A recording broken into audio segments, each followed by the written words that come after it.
bugün ayrı düştü. Durmuş yolumuz. Belki bağıtlı gün yağıtlarsın beni. Ya ulu bollumu tutun pelimiz. Belki toy gününde yağıtlarsın beni. Ayrılık derdi var benim başımda. Yatsam dövüşümde, günlük koşumda. Şeydip değerli bollum juwan yaşımda. Belki kaygı gamda yağıtlarsın beni.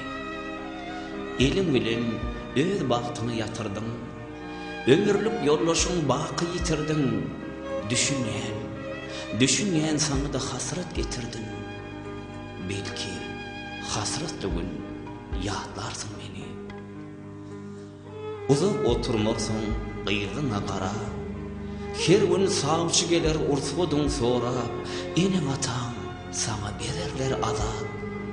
Belki azat gün yağıtlarsın beni. Ahır birinin toy sekede anlar. Şondan son hem toy sekede bellenir. Şol gün senin gelnancın gelir. Belki kızıl kürter içinde yağıtlarsın beni. Toy oturur, adam alma daşında. Bir yaş yigit gelip durur karşına kara. Aylap urur, kızıl kürten başından. Belki şol fırsatı yağıtlarsın beni. Kıyılık boysuncunu alır elinden. Yapışır ol senin nezik teninden. Ol gün isle vardı sorulmaz senin. Belki göz yaş bilen yağıtlarsın beni. Damatar oturur hasretli gece. Şol günden son adım bolur gelnece. Umidle bakarsın yaktı geleceğe. Belki bağıtlı gün yağıtlarsın beni. Yıllar geçer bir mende. Geceler yargıcokta dökürsün göz yaş. Süyücü arzu bağıt kaçar senden daş. Belki arzu bilen yağıtlarsın beni. Şol günden son ey senin adın. Sekelçe dağ düşün anlar bağdın. Şonla yadıma düşürme söyün yiğidim. Belki söyledim deyip yağıtlarsın beni.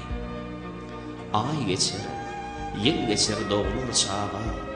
Azken yağıttan çıkar kaygı alada. Şonla da ke vakit bakarsın yola. Belki yola vakit yağıtlarsın beni. Boşku yadyan bugün yürü para. Ayrılık derdi var tapılmaz şere. Aşık oğlun göz yaş dökür biçare. Arzular arman bilen yağıtlarsın beni. Aydiyan bugün sana ayrılık günü. Yadımdan çıkarman söygülüyüm seni. Dinle söygüyüm menin söygül sözümü. Belki şu boşluğda yağıtlarsın beni. Belki şu boşluğda yağıtlarsın beni. Yağıtlarsın beni. Yağıtlarsın.